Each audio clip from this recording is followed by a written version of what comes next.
celle-ci. Vous connaissez la vérité, et la vérité vous délivrera. Vous connaissez la vérité vous affranchira. Vous connaissez la vérité, et cette vérité vous rendra libre. Il fallait vous donner la vérité. 23 heures dans le royaume satanique.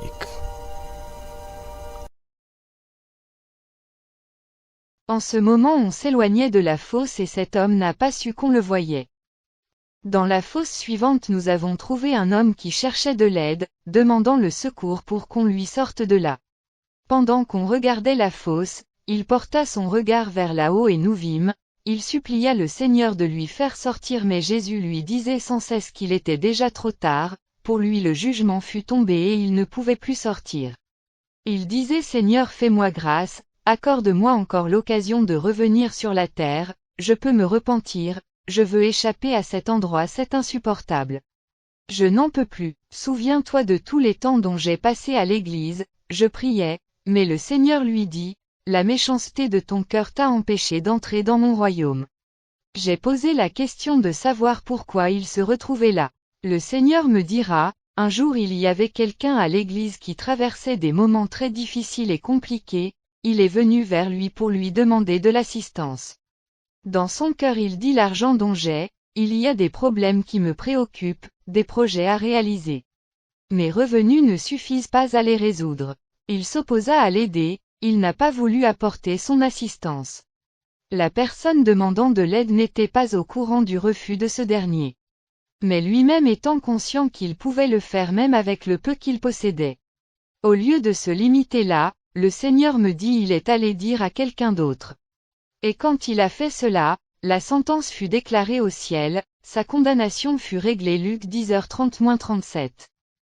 Bien-aimé, combien de fois toi et moi nous l'avons fait? Combien de fois les gens nous ont exposé leurs problèmes, non seulement nous avons refusé de les aider et nous sommes encore allés propager leur histoire. Bien-aimé, nous vivons pour les autres. Pense à chaque fois que tu as commis des actes pareils, tu as diffusé les vidéos des gens. Ce n'était pas tout. Nous sommes allés encore dans d'autres cellules, je voyais des gens subir des tourments atroces, les démons se moquaient des âmes. Au plus loin j'ai vu un homme être tourmenté par les démons qui étaient plus ou moins au nombre de 50, avec un air très furieux. Ils tenaient dans les mains des armes blanches. Ils prirent la personne et l'étalèrent sur une table, ils lui coupèrent à 1000 morceaux. J'ai dit Seigneur, qu'a fait cet homme sur la terre pour subir un tel tourment? Écoutez-moi bien-aimés, les démons de cet endroit n'ont aucun pitié pour des hommes. Ils font subir aux gens un degré des tourments trop élevé. Cet homme travaillait dans une entreprise privée, il a servi des années là-bas. Arrivé à un temps son boss tomba en faillite, il supplia les serviteurs disant, « Je passe des moments difficiles et je ne serai pas à mesure de vous donner vos salaires complets. Il me faudra 4 mois pour sortir de cette situation. Alors je vous payerai un tiers de vos salaires pour solder les restes après un temps. » Tous furent d'accord. Mais en sortant cet homme dit aux autres nous devons quitter cette entreprise, or c'est lui qui fut la clé de celle-ci. Enfin ensemble ils décidèrent de partir, leur boss n'a pas pu tenir, ce qui a fait que dans les jours à venir l'entreprise ferma ses portes et le propriétaire se retrouva dans des conditions très difficiles.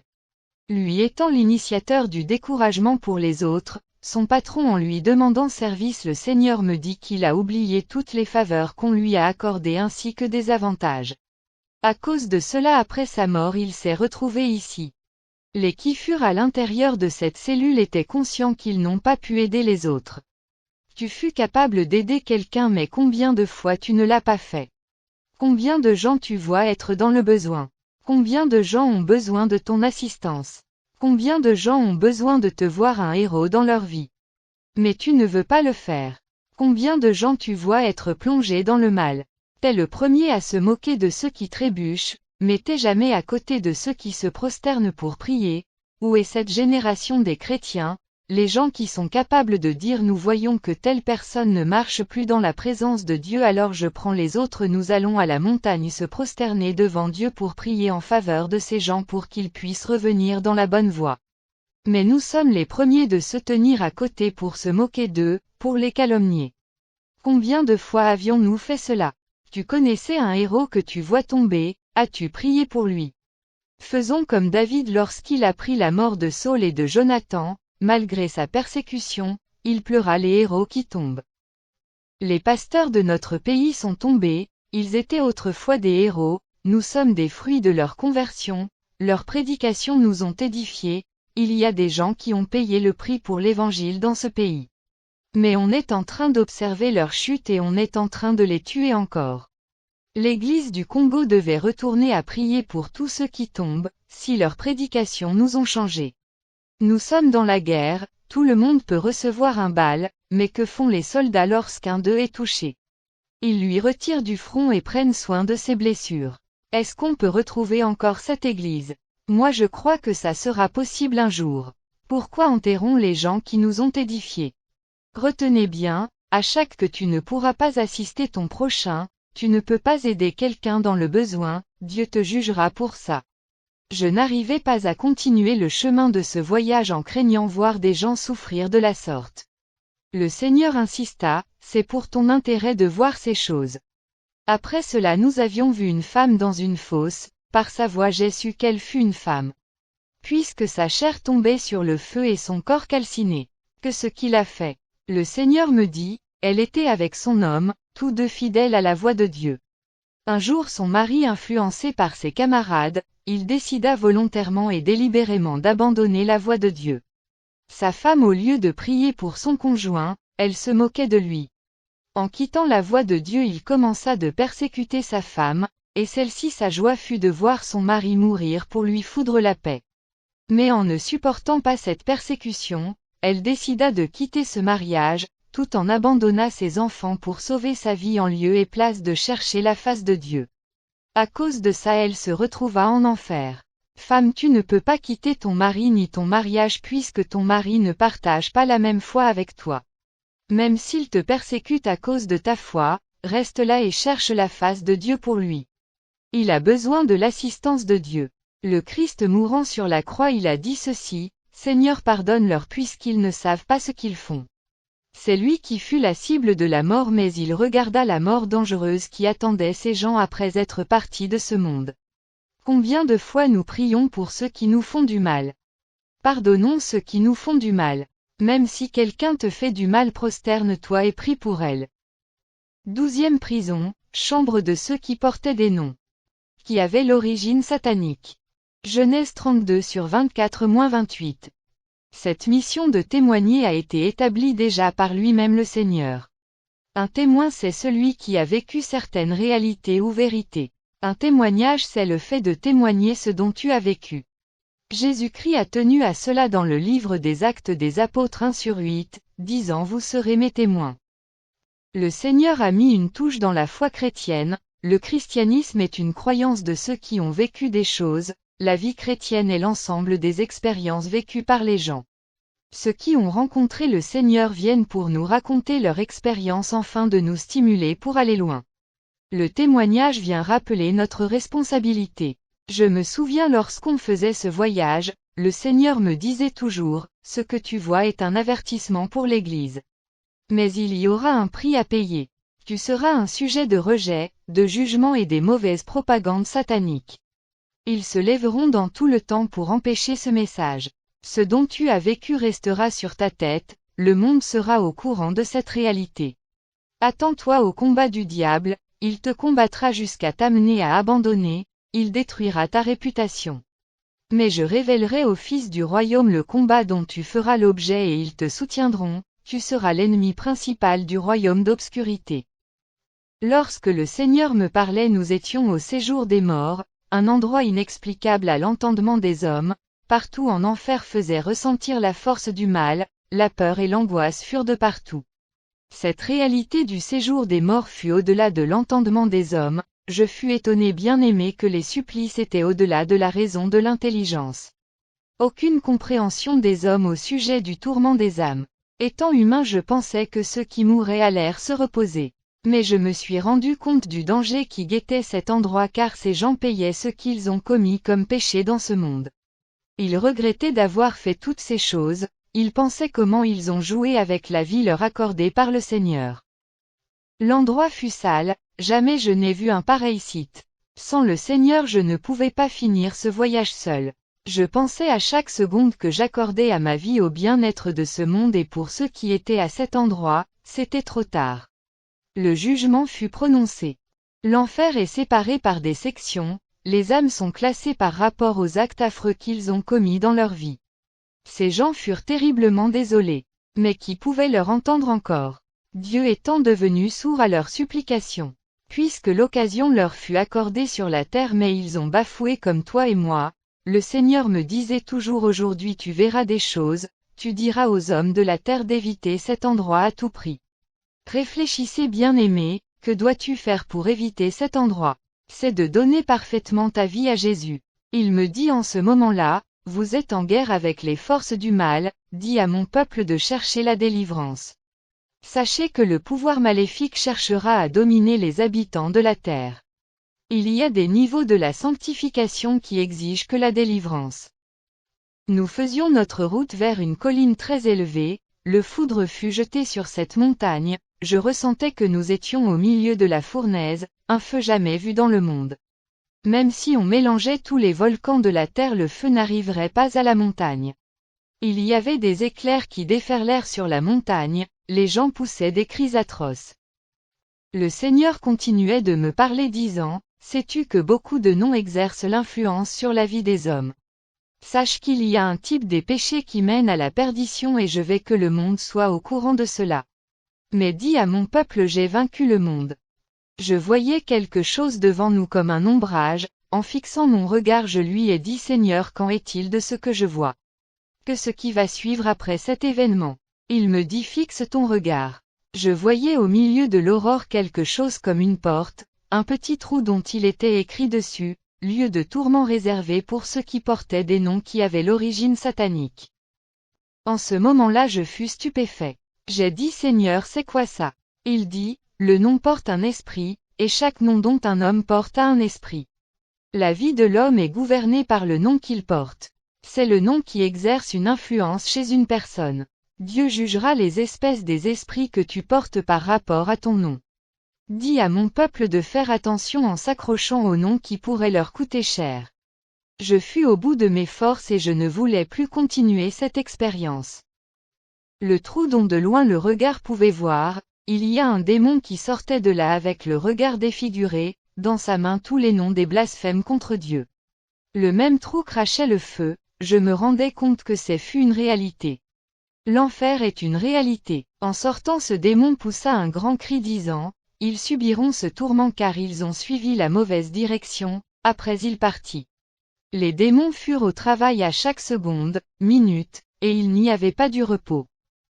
Nous nous approchâmes avec le Seigneur, les gens qui furent confinés là-bas étaient ceux qui ont porté des noms dans leur vie dont malheureusement avaient des origines maléfiques. Connais-tu l'influence de ton nom? Lorsque nous fîmes devant ce trou nous descendîmes à l'intérieur et plus on descendait, plus je me rendais compte que j'avais besoin de l'appui du Seigneur. Ma force ne pouvait absolument rien. Si l'Église pouvait arriver à ce niveau-là, dire Seigneur j'ai essayé tant de fois mais je n'en peux plus. J'ai besoin de ton aide, de ton appui, bien-aimé nous exprimons tant de fois de la faiblesse, mais la Bible nous dit, il renouvelle la force de celui qui est fatigué, les jeunes gens tombent mais ceux qui se confient à l'Éternel il renouvelle leur force Ésaïe 40/29-31. Bien-aimés nous sommes tous faibles, nous bronchons tous de plusieurs manières, mais si nous pouvons nous accrocher au Seigneur. Il me disait que ceux qui sont à l'intérieur ne pourraient jamais sortir. Je voyais des choses sales là-bas, le lieu dont nous nous retrouvions avec le Seigneur je voyais les forces maléfiques fixées dans des murs. Ils se déplaçaient et criaient sans cesse, ils avaient des formes mystérieuses. On observait ceux qui furent condamnés pour avoir porté des noms sataniques. Le Seigneur me dit jusqu'à ce point Satan le diable est en train de piéger beaucoup des personnes, les gens portent des noms qu'ils ne connaissent pas d'origine, il répéta. Le nom porte un esprit et il déterminera votre sort. Cette prison fut un peu différente des autres. Là-bas il y avait une forme comme des rochers et les démons allaient faire subir des gens leurs tourments sur ces rochers embrassés. Un vent du feu soufflait dans cet endroit, venait consumer les âmes qui furent au tourment. Il y avait aussi des pluies du feu qui déferlèrent dans ce lieu et le Seigneur me dit, ils subiront ce tourment de l'éternité en éternité. Psaume 11/6. Je t'expliquerai le tourment de chaque homme dont tu vois. Sache que chaque nom porte un péché s'il est lié à des forces maléfiques. Je voyais des démons faire subir des gens le tourment. Ils trouvaient un grand plaisir de faire souffrir les hommes. Il y avait des choses qui dépassaient mon entendement. J'essayais de fermer mes yeux mais en vain. Puisque je continuais de voir. De loin j'ai vu un groupe de démons qui retenaient un homme et lui tiraient, mais celui-ci les suppliait en leur demandant de lui laisser. Il implorait la clémence de démons, eux prenaient plaisir de faire souffrir des hommes en ressentant aucun pitié. Il disait, c'est parce que vous avez reçu une grâce dont nous n'avons jamais eu. Et vous vous êtes moqué de ça. Ces démons avaient des formes mystérieuses, je ne pouvais pas croire qu'un groupe s'acharnait à une personne sans force. Les armes qu'ils utilisaient pour lui torturer furent à un niveau extrême, je ne pouvais pas y croire. Ils lui conduisirent et lui posèrent sur une pierre embrassée du feu, ils retirèrent sa chair de ses os. L'âme gémissait et poussait des cris pitoyables. Son tourment était trop dur pour le décrire. Il retirait chaque organe de son corps. L'un des démons introduisit sa main impure et lui arracha le cœur. Il continuait de crier « Jésus sauve-moi ». Moi aussi je suppliais le Seigneur de lui sauver et dis, que ce que cet homme a fait. Bien-aimé, là-bas les gens préfèrent la mort, Apoc 9/6. Je sentais le désir de pouvoir l'aider, malheureusement je ne pouvais le faire puisque le jugement fut tombé pour eux. Le Seigneur me relata l'histoire de sa souffrance et dit, dans l'ancien temps son grand-père travaillait chez un blanc et celui-ci l'aimait beaucoup, comme il fut le préféré du blanc il trouvait toujours de la faveur devant lui. Il décida de donner son nom à son enfant quand sa femme fut enceinte. Or le blanc était un occultiste. Le Seigneur à ce niveau me dira ceci, l'homme peut être victime d'un nom qui est à l'origine satanique, ou une personne ne peut pas aussi avoir un nom satanique mais lorsqu'il part chercher lui-même le diable pour devenir son adepte occultiste, magicien, etc., celui-ci traitera aussi alliance avec son nom. Il ne sera plus ordinaire, son nom. Parce que quand les démons viendront lui chercher, ils lui appelleront par son nom et il sortira. Alors tout celui qui portera son nom là sera en alliance avec les démons dont servait cet homme. Ce grand-père a donné le nom de ce blanc à son fils, il fut le père de celui que tu vois au tourment. Quand ce père grandit il donna naissance à celui donc qui est dans ce feu. Son père lui donna aussi ce nom. Puisque ce blanc fut occultiste, il y a maintenant ce qu'on appelle le démon gardien du nom que portent les hommes. Il surveille tous les porteurs de ce nom sur la terre. Cet homme est entré aussi en alliance avec ce nom qu'il portait puisque son grand-père l'a eu chez un occultiste et par la suite fut sacrifié toute la génération porteuse de ce nom. C'est la raison dont lui qui ne connaissait rien mais le jour de sa mort le démon est venu réclamer leur nom. À cause d'un nom qui avait une origine satanique il se retrouva en enfer. Je voyais encore une autre personne qui fut condamnée parce que vivant sur la terre, il a porté le nom sobriquet d'une star, une célébrité païenne très connue dans ce monde. Or cet homme a reçu ce nom d'une déesse des eaux, c'est la raison qu'il est en enfer. Le démon qui avait donné ce nom à cette star venait maintenant lui tourmenter. Pour lui ce n'était pas un nom propre mais juste un sobriquet. En portant ce nom après sa mort il se retrouva en enfer. Il y avait beaucoup de gens, imaginez qu'un nom pouvait empêcher toute une vie d'une personne d'aller au ciel. Quel est le nom que tu portes? Quelle est son influence? Le Seigneur me dit, le porteur du nom qui a des influences sataniques sont des possesseurs ou des porteurs des forces démoniaques. Mais que ce que ces gens doivent faire? Il dit à Jacob quel est ton nom? Jacob lui répondit et il lui dit ton nom ne sera plus Jacob. Voilà ce qu'il faut faire, si tu portes un nom satanique tu dois chercher la délivrance, que toutes ces influences sataniques tombent. 1 Samuel 25/25, la femme de Nabal explique la folie de son mari qui est liée au nom qu'il porte. Elle a compris que son mari posait ses actes par rapport à l'influence du nom qu'il avait. Nous voyons que la vie d'un homme dépend aussi du nom qu'il porte. Le nom crée de l'influence sur la personne, le nom de cet homme a déterminé même son caractère. Sa femme à tout moment que son mari se méconduisait elle se rendait compte que c'était par rapport à son nom.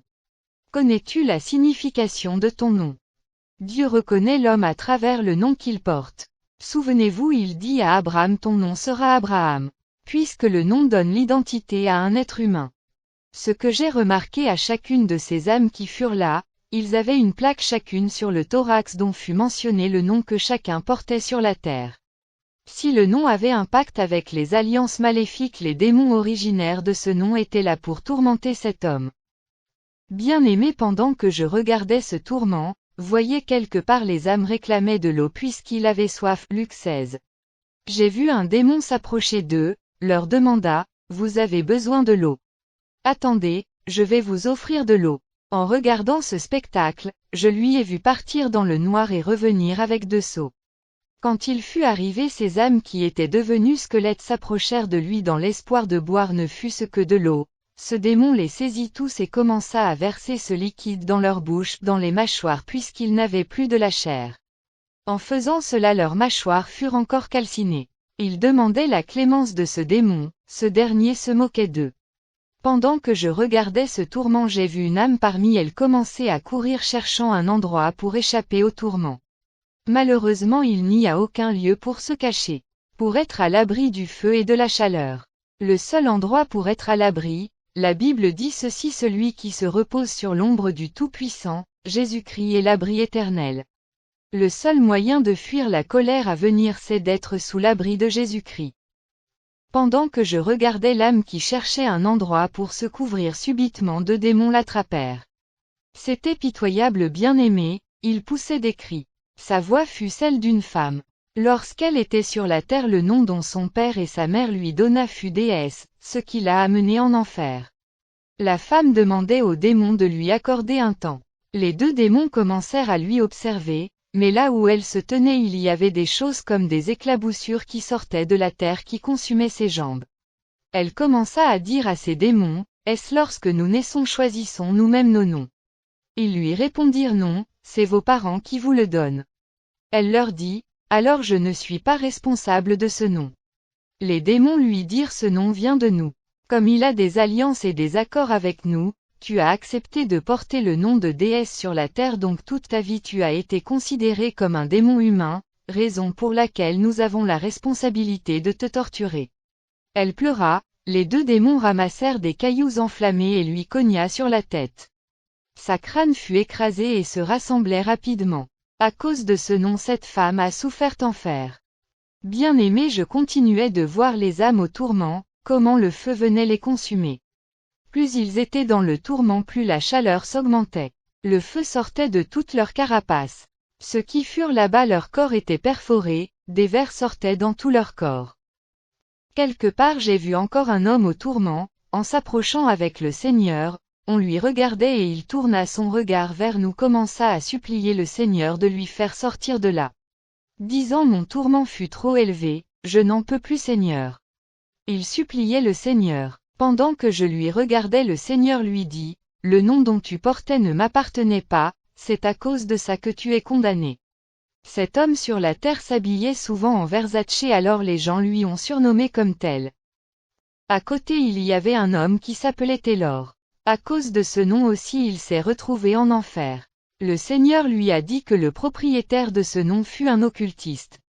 Ses parents lui ont octroyé ce nom. Il y avait beaucoup de noms auxquels nous portons sur la terre qui avaient des origines sataniques. Parents, veillez à chaque nom dont vous donnez à vos enfants, ceux qui furent là sont des hommes comme toi et moi. Certains nous les avons connus sur la terre. J'ai vu une âme qui était au tourment simplement puisque son nom fut Diva, alors il s'est retrouvé en enfer, il fut tourmenté à cause de cela. Ces gens essayaient de se débarrasser de ces noms-là, d'enlever les plaques qui leur avaient été posées sur le thorax, mais ce fut tard car le jugement fut tombé. Je me suis rendu compte là-bas que beaucoup de noms dont les gens portent ont des influences négatives dans leur vie. Avec des alliances. Plus loin j'aperçus des démons retenir un homme, lier des chaînes sur son coude, lui faisait traîner de tous les sens au feu. Il implorait la supplice de ces démons, il se cognait aux cailloux et cherchait la miséricorde. Ce qui lui a amené en enfer est qu'un musicien profane avait à l'époque fait sortir une chanson intitulée Maria Valencia, et lui comme il aimait cette musique il a porté ce nom, voilà pourquoi il est ici. Il y avait beaucoup des gens qui portaient les noms des stars qui se sont retrouvés là-bas. Chose étonnante encore, j'ai vu une âme au feu parce que son père et sa mère lui donna le nom d'un politicien très connu au Burkina Faso. Comme celui-ci fut un héros considéré de sa patrie. Or il était un occultiste. Pendant que je regardais, j'ai vu deux personnes au feu, l'un disait à l'autre: c'est toi qui m'as amené ici. Je demandais au Seigneur pourquoi ils discutaient entre eux. À côté, un démon réclamait l'une de ces âmes disant qu'elle fût sa femme. Le Seigneur me dit: son père fut à la recherche des enfants et n'en trouva point. Alors il est allé voir son père qui lui dit qu'il va l'amener chez une femme sous prétexte d'une prophétesse, or elle faisait des pratiques traditionnelles. Ils sont allés, la femme a fait ces pratiques qui a fait cet homme eut des enfants. Sa femme donna naissance à une très belle fille dont le père décida de lui coller le nom de la femme soi-disant prophétesse. Cette dernière étant traditionnelle avait 7 démons qui furent à son service. Elle dit: comme le bébé porte mon nom, prit un démon, esprit, et lui donna en mariage avec la fille. À cause de ces choses, le fait de porter le nom de quelqu'un dont tu ne connais pas l'origine, que ce qu'il a fait dans sa vie, le Seigneur me dit: c'est en ce moment-là que le nom fut en alliance avec cette jeune fille et toute sa vie fut liée en mariage avec ce démon. C'était fini pour elle en se retrouvant dans ce lieu du tourment. Il n'y avait plus moyen de sortir. Je regardais ces âmes dans le feu, je pleurais pour le sort de tout homme sur la terre, le sort de notre conduite dans ce monde pervers. Combien allons en enfer à cause des noms dont nous ignorons les origines? Ne prends pas le nom puisque c'est celui d'un blanc ni d'un homme connu et donné à vos enfants. Ces noms auront des influences sur eux. Je déclare que le nom dont tu portes ne t'amène pas en enfer. Puisque ma Bible me dit: à tous ceux qui l'ont reçu, à ceux qui croient à son nom, il a donné le pouvoir de devenir enfants de Dieu. Ceux qu'ils ne sont plus porteurs du nom humain mais plutôt du nom de Dieu, nous portons le nom de Jésus. Que le nom de Jésus-Christ neutralise le pouvoir de celui dont tu portes. Ne donnez jamais à vos enfants des noms comme Diva, Taylor, ne traitez pas des alliances volontaires avec le diable. Les âmes qui sont en enfer ont été réclamées à cause des alliances des noms. Ce qu'il faut faire quand on est porteur de ces genres du nom, briser les alliances du nom, le pouvoir qui y habite, son influence, déclarer qu'il ne crée rien en toi. Nous étions en train de regarder et j'ai vu une femme rassembler un groupe de personnes en se moquant d'eux. Le Seigneur me dira: c'est la lignée de sa famille, elle fut en réalité un démon incarné. Lorsqu'elle est née dans cette famille, à son tour a donné naissance à ses progénitures. Mais puisqu'elle fut un esprit, tous ceux qui ont porté son nom furent directement des descendants du diable. Job 14/4. Toute cette lignée fut sacrifiée au diable. Beaucoup de vies sont sacrifiées simplement à cause des noms qu'elles portent. Si le propriétaire du nom fut un sorcier, les descendants porteurs du dit nom sont automatiquement sacrifiés à la sorcellerie. Pendant ce temps, je fus troublé en regardant vers toutes les directions, ça et là je voyais comme des ouvertures. 13e prison, chambre de la Malediction divine. Ésaïe 33/12. Le Seigneur par son amour m'a permis d'être un témoin, de voir une réalité où les gens brûlent vifs. Un endroit dont les gens sont au tourment éternel et périssent pour toujours. Retenez qu'en enfer j'avais trouvé au moins 351 prisons des supplices, toutes ces prisons sont le nombre d'iniquités que les gens du monde commettent. Chaque prison portait le nom de l'iniquité commise. Ici j'ai trouvé des gens qui furent maudits non par des hommes mais plutôt par Dieu. La malédiction de Dieu sur eux les ont conduits droit en enfer. Bien, c'est terrifiant de voir que nous ôtons de la grâce mais les gens subirent de tels tourments puisqu'ils étaient maudits par Dieu sur la terre. Et comment ils furent maudits? Chaque péché dont nous commettons sur la terre, nous creusons une fosse en enfer. Psaume 9h16. Le Seigneur insistait: tout ce que tu es en train de voir est véritablement vrai, les hommes de la terre doivent être au courant. De loin je voyais des ouvertures flamber, il me dit: c'est là qu'on devait se diriger. À l'approche, j'entendis à l'intérieur des gémissements et cris pitoyables des âmes perdues. Je ressentais la peur puisque là-bas c'est comme ça. Un endroit inconnu des hommes, indescriptible. Une fois que nous avions emprunté l'une des voies des ouvertures, nous sommes arrivés dans une grande section de l'enfer. Il y avait des éclaboussures partout et des âmes qui fuyaient de partout, de tous les sens. Les démons furent au travail, c'est-à-dire tourmenter les gens sans cesse. Le Seigneur me dit, je veux que les gens soient au courant de toutes ces choses, j'ai versé mon sang pour que mon peuple ne vienne pas dans cet endroit de tourment. Mais s'ils continuent de venir ici, c'est puisqu'eux-mêmes choisissent la voie de la perdition. Je pleure nuit et jour quand mon peuple se méconduit, ne suit pas mes instructions. Tous ceux qui sont ici sont perdus pour toujours. Tellement nous étions dans l'espace, les âmes qui furent au tourment nous voyaient. Chacun suppliait le Seigneur de lui faire grâce, de lui faire sortir de là. Le Seigneur me dit, je vais te montrer les actes dont ont commis ces gens pour qu'ils soient ici. Ils perdus pour toujours pour avoir été maudits par Dieu. Seigneur, comment entrons-nous sous la malédiction divine? Dis aux habitants de la terre, beaucoup sont ici puisqu'ils étaient maudits par Dieu. Il y avait un tableau là à côté d'où furent inscrits tous les actes des crimes dont ces gens ont commis. Le Seigneur me montrait et expliquait disant, je suis un Dieu compatissant, d'amour, mais si vous choisissez une mauvaise direction, je ferai tout pour vous ramener. Si vous refusez, vous finirez dans cet endroit. Il me dit, viens, je vais te montrer toutes les malédictions divines dont les hommes sont inconsciemment frappés sur la terre. En approchant de cette liste, ces malédictions furent ceux qui étaient condamnés à cause du non-paiement de la dîme, Malachie 3/7-8. Ceux qui faisaient l'œuvre de Dieu avec négligence, Jérémie 48:10. Ceux qui virent la nudité d'une personne âgée. Ceux qui ne respectaient pas des personnes âgées. Ceux qui péchaient consciemment, volontairement. Ceux qui connaissaient la vérité et ne la mettaient pas en pratique. Ceux qui suivaient consciemment les gens qui furent dans la mauvaise direction. Ceux qui insultaient les enfants de Dieu. Ceux qui insultaient les enfants de Dieu. Ceux qui ne disaient pas la vérité. Ceux qui n'obéissaient pas aux orientations et directives de Dieu. Ceux qui ne respectaient et n'honoraient pas ses paroles. Ceux qui volaient les choses de Dieu. Ceux qui n'honoraient pas leurs parents. Ceux qui ont commis des péchés sexuels avec les hommes de Dieu. Ceux qui ne respectaient pas les choses de Dieu. Tout homme sur la terre qui n'a pas servi Dieu avec intégrité et droiture, quand vous êtes engagé dans l'œuvre du Seigneur, vous devez le servir avec droiture et intégrité. Tout celui qui prenait le nom de Dieu à la légère, qui blague avec Dieu, des comédiens qui jouent le rôle des pasteurs, qui font semblant de prier pour les gens sur scène. Ceux qui faisaient partie des assemblées dirigées par des couples pastorales, c'est-à-dire l'homme et la femme. Ceux qui priaient Dieu et ne s'habillaient pas convenablement en sa présence, les gens qui font des prières à la maison torse nu, avec une culotte seulement. Ceux qui entrent dans la présence de Dieu en naviguant avec leur téléphone ou regardant la télévision, ce sont les péchés de la déconcentration, ils furent traités comme distraits à la présence de Dieu.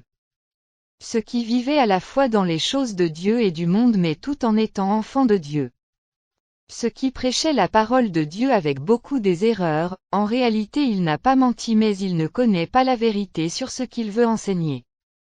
Ceux qui n'assistaient pas les veuves, les pauvres et les orphelins, c'est le devoir de tout chrétien sur la terre. Ceux qui n'assistaient pas les autres dans le besoin. Ceux qui ne pouvaient pas se sacrifier pour les autres. Ceux qui soutenaient des conflits, des rancunes et la séparation des gens. Ceux dont leur esprit volait la nuit pour assister aux réunions sataniques. Ceux qui ont vécu sous les envoûtements sataniques sur la terre. Ceux qui ne confessent pas avec sincérité leurs péchés. Ceux qui voulaient qu'on leur présente des excuses tout en ayant tort. Ceux qui parlaient aux hommes de dignité avec beaucoup de légèreté, qui insultent le président de la République, les autorités du pays. Ceux qui ne pouvaient pas soutenir l'œuvre de Dieu, malgré leur matériel, bien, ils ne trouvaient aucun plaisir de soutenir. La liste fut longue pour les délires que les hommes ont commis sur la terre.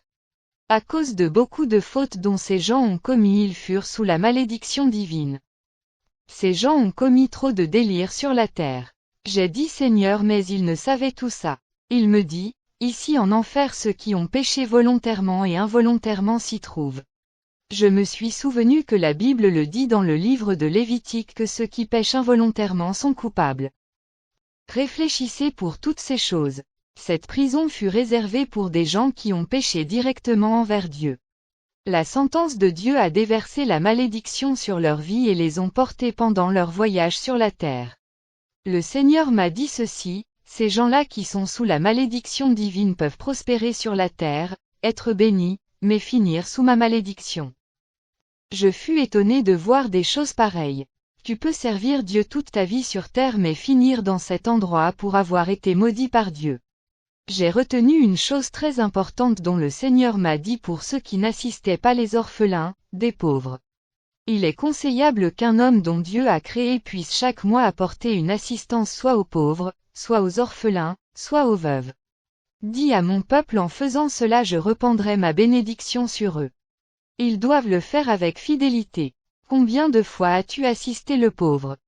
14e prison, chambre des accusations. Nous avons un slogan lorsque nous perdons le nôtre, que son âme repose en paix. Or la mort n'est pas le chemin du repos de l'homme mais plutôt un passage du monde matériel à celui qui est invisible.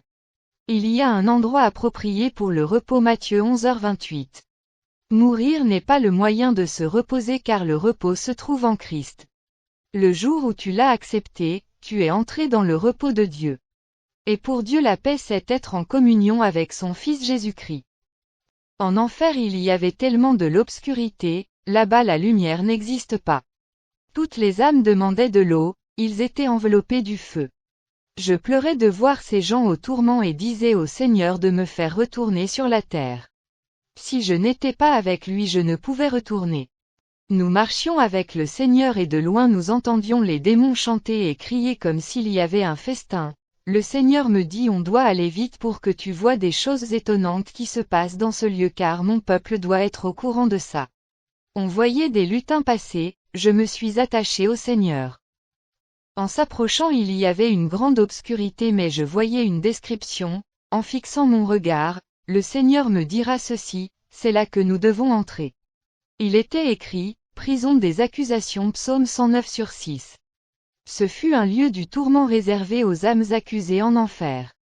C'est alors que la porte s'ouvrit et nous sommes entrés. Une fois à l'intérieur je voyais le feu partout remplir cet endroit, au milieu de celui-ci il y avait des fosses avec des âmes qui criaient à l'intérieur et des lutins furent aux alentours tenant des livres dans leurs mains. Ils lisaient des sentences écrites dedans. Chaque démon s'approchait de l'âme qui l'a amené en enfer et lui faisait la lecture des accusations. Les autres lutins venaient tourmenter les âmes. Bien-aimés, c'est fut effroyable. Là où nous étions avec le Seigneur nous regardions une foule immense devant nous, à côté une lave de feu, les gens furent à moitié plongés à l'intérieur. Ils imploraient la clémence de Dieu. Des lutins qui volaient en espace se moquaient de ceux qui souffraient dans le feu, j'ai compris que cet endroit fut réel. Si une âme est envoyée en enfer, le lutin qui lui a amené là-bas apportera le livre des accusations pour lui faire part de tout ce qu'il a commis sur terre. Je n'avais pas compris le rôle de ce livre, le Seigneur me dit, au jour du jugement dernier il y aura 7 livres du jugement. La Bible, le livre de la vie, livre des accusations dont le diable lui-même apportera devant Dieu pour témoigner tous les actes commis par des chrétiens sur la terre. Ces démons que tu vois à côté de ces âmes furent envoyés par le diable pour accompagner les hommes sur la terre. Ils occasionnent la chute des gens, lorsque le péché sera commis ils vont enregistrer le fait, le jour, l'endroit, l'heure, la date, etc.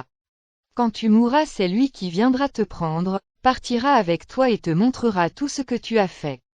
Ainsi il dira aux anges de Dieu que cet homme nous appartient.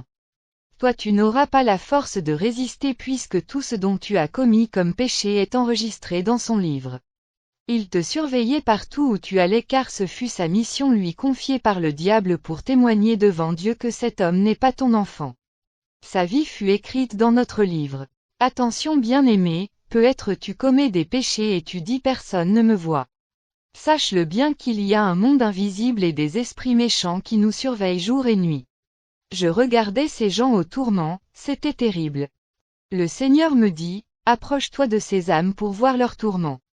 En s'approchant d'une fosse nous avions trouvé le squelette d'une femme couvert du feu. Là-bas les âmes n'ont plus des corps, ils sont pourris de partout Ésaïe 33/12. En écoutant sa voix nous avons reconnu qu'elle était une femme. Elle était au milieu de 2 démons et ils lui torturaient, la femme avait de l'argent dans sa main gauche, elle demandait la paix dans son âme. La femme voulait se débarrasser de cet argent qui se trouvait dans sa main, elle disait qui pourrait m'enlever ça j'ai besoin de la paix. Jésus versait d'abondantes larmes, il l'appela, Myriam regarde-moi. En lui regardant elle n'avait plus des yeux et dit Seigneur sauve-moi. Jésus lui dit que ce que tu as fait pour être ici. Elle dit, mon grand frère m'a donné de l'argent pour remettre à sa femme, je l'ai désorienté puisque je fus contre sa femme. Une fois mon frère de retour à Kinshasa, il est allé voir sa fiancée, lui a demandé si elle a reçu la somme envoyée. Or j'avais interdit à la fille de dire la vérité à mon frère. Quand je suis mort je me retrouve à cet endroit. Seigneur, souviens-toi que je fus un intercesseur, j'ai bâti toute ma vie pour te servir. Le Seigneur lui dit, cet argent n'est pas arrivé à sa destination, Seigneur, je suis prêt à rendre cette somme. Jésus lui dit, si tu es capable de rendre cet argent, de rentrer sur la terre et de le remettre, alors tu seras pardonné. Malheureusement c'est déjà tard, le jugement est tombé. Elle suppliait le Seigneur, je pleurais et voulant connaître en profondeur, le Seigneur me dit ceci, lorsqu'on te confie de l'argent et que tu ne l'amènes pas à sa destination, cet acte sera ta condamnation. Et si le péché n'est pas confessé, ton âme ira en condamnation en enfer. Pendant que le Seigneur m'expliqua, on s'éloignait de cette fosse et nous allions vers la suivante. Là-bas j'entendis une voix qui criait soustraction. Soustraction. En s'approchant nous avions vu une foule de lutins en train de torturer une âme à l'intérieur, elle implorait la miséricorde de Dieu disant permettez-moi de rentrer sur la terre, je rendrai cet argent. Que mon Église me pardonne, que mon pasteur me pardonne, que mon patron me pardonne. Chaque fois que ces démons crient soustraction, il lui introduisait une épée dans son ventre, et elle avait un gros ventre pourri. Seigneur, que ce qu'elle a fait pour avoir ce genre de torture.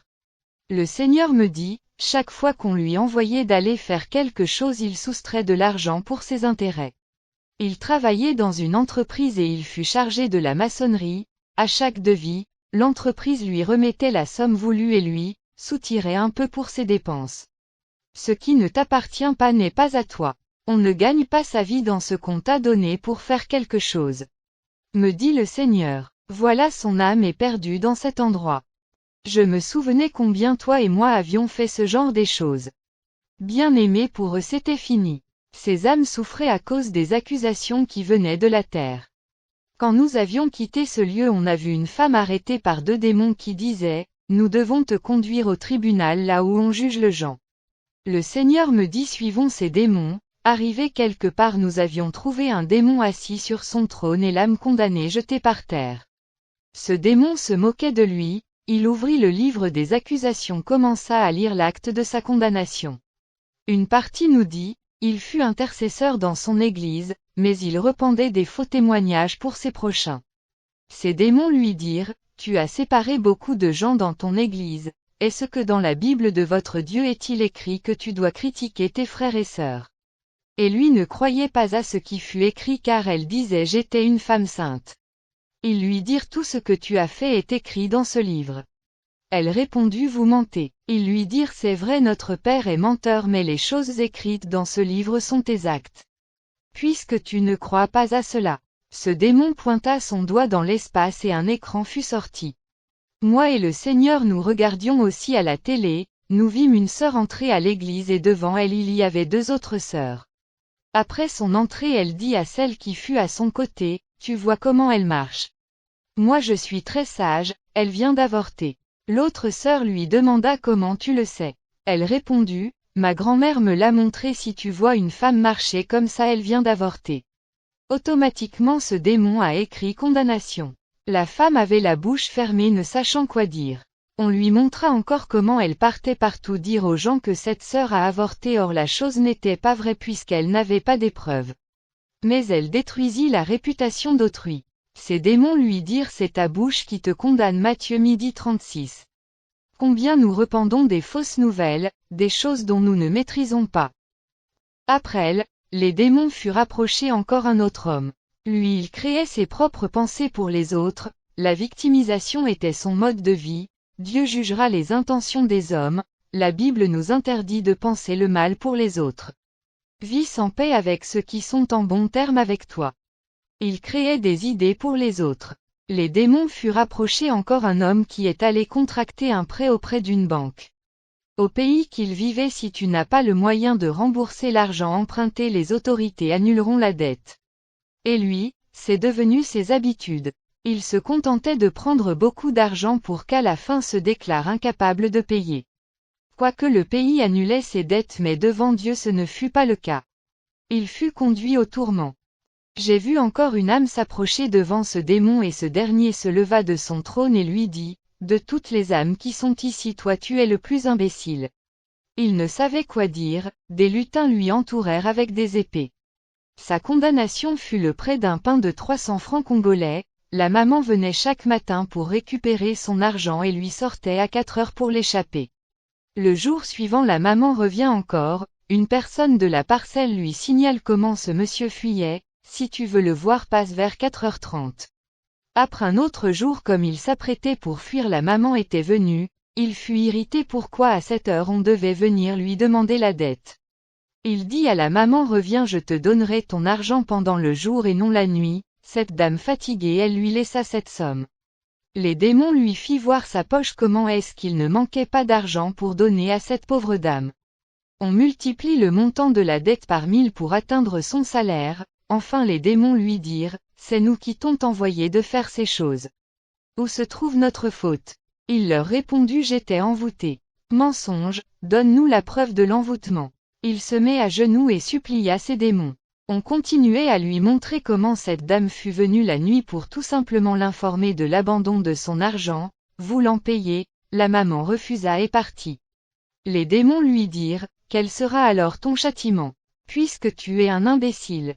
Comme cette dame t'a donné le pain de 300 francs, je mettrai à ton tourment 300 démons multipliés par 1000 qui fera 300 000 démons pour te châtier, puisque c'est ce que tu mérites. Il y a eu un assaut d'une foule de démons qui lui ont pris et parti. On lui arrachait le corps, malgré cette souffrance il ne mourut point. Jésus conclut en me disant, si tu as la dette de quelqu'un et qu'il t'abandonne cet argent, efforce-toi de lui rendre son truc. Au cas contraire, cherche une personne de sa parenté, donne-lui pour qu'il le rende. S'il refuse de le prendre par intermédiaire, dépose la chose à l'église et il servira de témoignage, enfin tu seras libéré. Si tu te réjouis de ce rejet, sache que la chose te sera collée et cette accusation ne te laissera pas au corps. XVM prison, chambre des condamnes d'habillement. Deutéronome 22/5. Nous parlons de cette expérience de l'au-delà. Le Seigneur par sa grâce nous a donné l'opportunité d'être témoins des choses qui viendront après cette vie. Bien-aimés, c'était une foule immense qui tombait dans les abîmes de l'enfer. Le Seigneur m'avait dit, si 3 personnes partent au ciel, 300 000 vont en enfer. Le nombre de ceux qui périssent est élevé que ceux qui sont sauvés. Nous avions trouvé des divergents avec plusieurs raisons en enfer. Le spectacle fut inexplicable. Les gens cherchaient à fuir de partout, mais en vain, car ils étaient vite rattrapés par des démons. Il y avait des milliers des âmes au feu. La souffrance fut extrême, au-delà de la raison des hommes, et je ne pouvais pas croire à cette réalité. Je disais au Seigneur, je dirai au monde que l'enfer existe, ne me permets pas de voir ces choses. Chaque âme appelée par les démons, ils avaient le pouvoir de le torturer. Ils se réjouissaient de les avoir gagnés et amenés à ce lieu du tourment. Notre mission majeure fut de visiter chaque âme dans sa cellule du tourment. Bien-aimé, le péché te conduira en enfer, dans le lieu du tourment. La paix ne se trouve qu'entre les mains du Seigneur Jésus. Jean 3h16. Bien-aimés, si nous donnons notre vie à Jésus-Christ, nous ne finirons pas au tourment de l'enfer. Il n'y avait plus de la paix pour ces âmes, plus de repos pour eux. Le monde pensait à eux, mais eux regrettaient de ne pas avoir donné leur vie à Jésus-Christ. Il y avait 351 prisons et nous avions tous visité. Le Seigneur m'a dit de quitter là où on jugeait les âmes. On devait sortir de cette prison. On regardait des milliers des âmes dans le feu. Je disais au Seigneur que l'enfer est réel et lui me disait que je n'ai pas créé cet endroit pour l'homme, c'est les conséquences du péché. Je me suis souvenu du livre de Romains 3h23. Ces démons avaient l'air effroyable et se moquaient des gens qui furent tourmentés en enfer. Lorsqu'on a sorti de cette prison et nous sommes rentrés dans ce tunnel sombre, on a trouvé des milliers des démons au travail.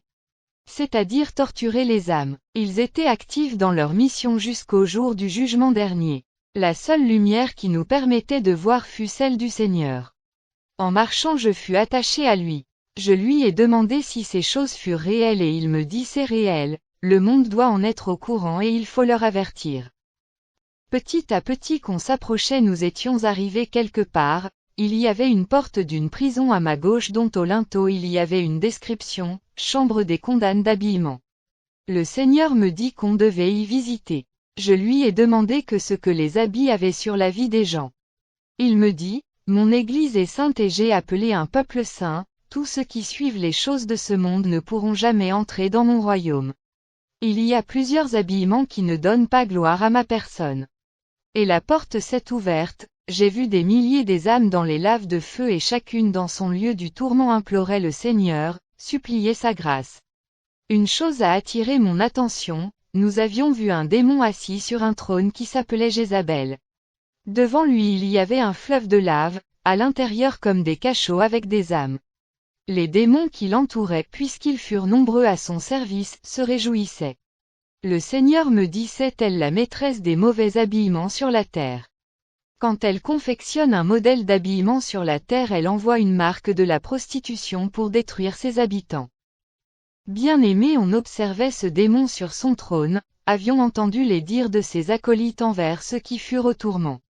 J'avais eu pitié de ces gens au tourment, je ne pouvais pas y croire, bien-aimé, je vous conjure de donner votre vie à Jésus-Christ, l'enfer est réel. Ce démon se leva de son fauteuil et dit aux âmes qui furent dans le tourment, pourquoi pleurez-vous mes enfants? Moi je suis votre mère, je promus des vêtements pour vous, vous croyez que votre Dieu qui est saint pouvait vous accepter avec des tels accoutrements. Bien-aimés, peu importe l'œuvre que le Seigneur a accomplie sur la croix, si nous le renions et que nous habillons comme des païens, nous n'avons pas notre place dans son royaume. Ce démon toucha ses seins, en réalité il les avait comme une femme, cria à haute voix et dit à ses serviteurs qui étaient là et aux âmes qui furent dans le tourment, mes seins ne sont pas bons. Tous se prosternèrent et crièrent à haute voix, tes seins sont si jolis. Je voyais des asticots sortir de ses seins et le Seigneur me dit ceci, ce genre de choses qu'elle a fait, il envoie une puissance aux habitants de la terre, vois comment les choses vont se passer. Quand elle a posé cette question si ses seins étaient jolis, j'ai vu des milliers de démons couturiers en train de confectionner des vêtements qu'on appelle communément nastou qui exposent les seins des femmes. Son objectif était que les femmes de la terre portent des vêtements qui montreront la ligne de leurs seins, le début de la poitrine. Après avoir cousu des vêtements, ils crièrent, voilà ce qu'il vous faut, habitants de la terre, exposez vos seins à la vue des hommes. Aujourd'hui, bien-aimés, les vêtements des femmes laissent à désirer. Ils attirent l'attention des hommes dans la puissance du voyeurisme. Or le Seigneur nous dit, si tu regardes une femme pour la convoiter, t'as déjà commis l'adultère avec elle dans ton cœur. C'est comme ça que cette puissance des démons envoûtait les femmes de la terre. Lorsque celles-ci portaient ces genres du vêtement, les démons envoyaient des asticots dans leurs seins pour que les regards des hommes y soient fixés. En regardant ces seins, les gens seront emportés par cette puissance de la séduction qui n'est entre autres que des asticots. Tous les gens qui t'ont convoité sur la terre ont eu des mauvaises pensées avec toi. Leur vie sera collée à toi. Voilà pourquoi il y avait beaucoup de gens à l'intérieur avec des images collées en eux. Une femme chrétienne ne peut pas exposer le début de ses seins, porter des vêtements dignes. Il y avait des femmes qui avaient des images des gens qui prétendaient ne pas avoir commis les péchés sur la terre, mais pour le Seigneur et les démons leur disaient, vous êtes des impudiques, vous avez eu des rapports sexuels sur la terre car votre partie du corps fut exposée. Lorsque ce démon a dit cela, une puissance fut envoyée sur la terre. Toute femme sur la terre qui porte un vêtement exposant ses seins est sous la puissance de la séduction. Elle sera la fille de Jézabel, tu seras un démon incarné sur la terre puisque tu as pour mission de séduire les hommes.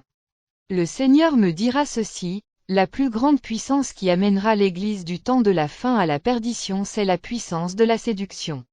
Les femmes seront des instruments que le diable utilisera, 1 Timothée 2/9.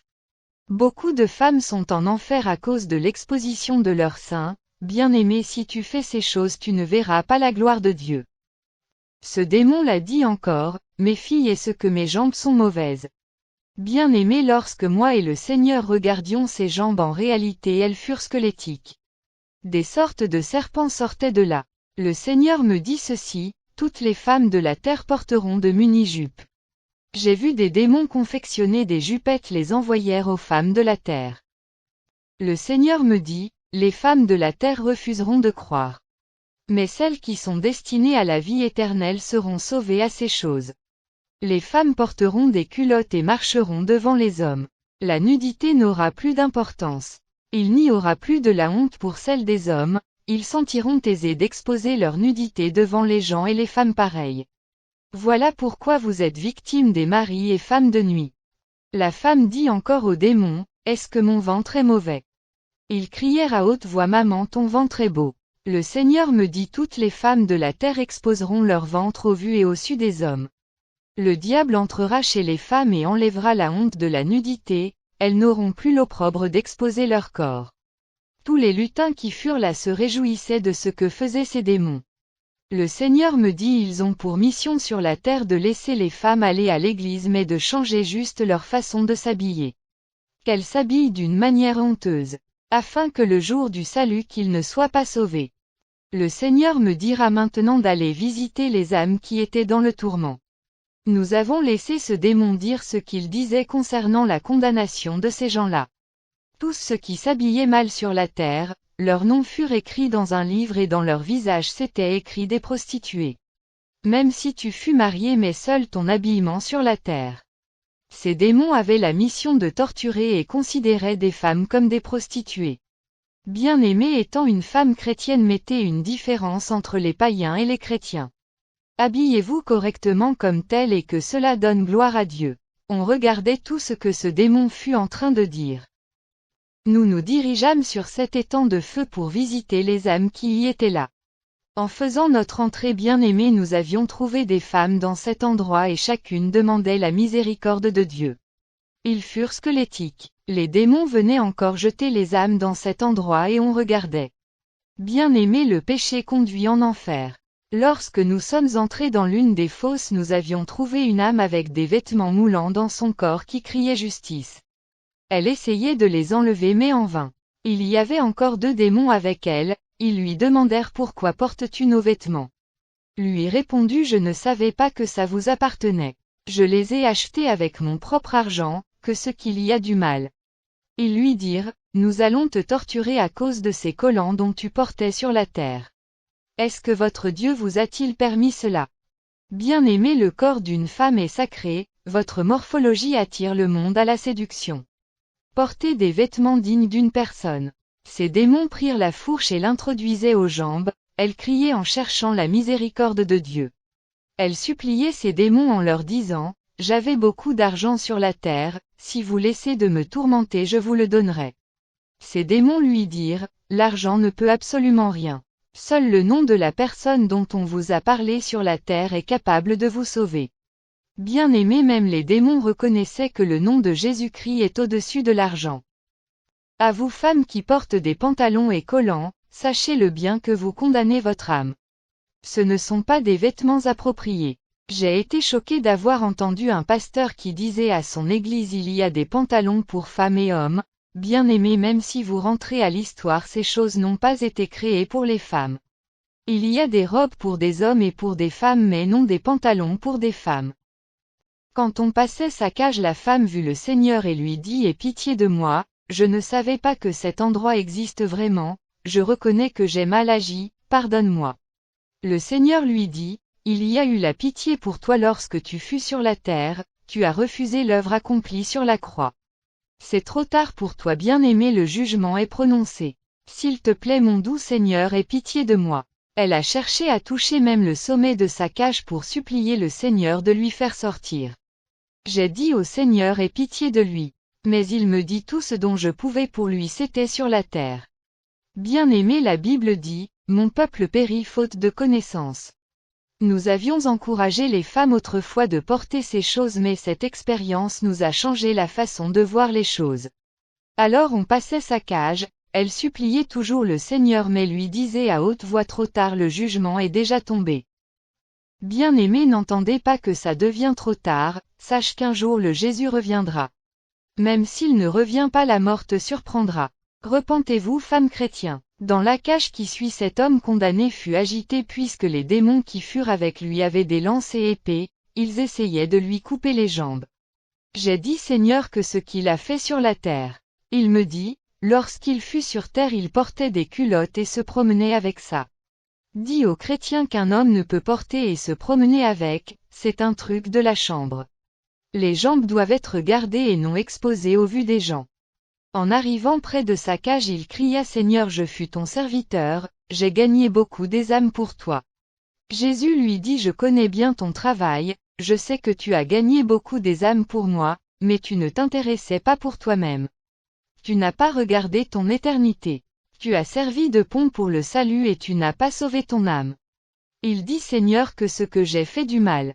Je payais mes dîmes, je donnais des actions de grâce, et tout ce que ta parole déclare je le faisais. Le Seigneur lui dit ceci: toutes les culottes dont tu portais ne m'appartenaient pas. Imaginez, bien-aimé, qu'une personne soit perdue pour toujours à cause d'avoir porté des culottes. Dieu dit qu'il n'interdit pas aux hommes de porter des culottes, mais c'est pour la chambre. Le Seigneur s'approcha de sa cage, le regardait, moi aussi je me suis approché rapidement et j'ai vu son corps perforé de partout, des asticots se promenaient à l'intérieur. Le Seigneur disait: trop tard. Tout ce que tu as fait pour moi, tu l'as laissé pour qui? Dans cet endroit, tous ceux qui furent là appelaient le Seigneur pour les sauver. Chacun rappelait au Seigneur l'œuvre accomplie sur la croix. Il a dit ceci: vous connaissez la vérité, et la vérité vous délivrera. Vous connaissez la vérité vous affranchira. Vous connaissez la vérité, et cette vérité vous rendra libre. Il fallait vous donner la 23 heures dans le royaume satanique.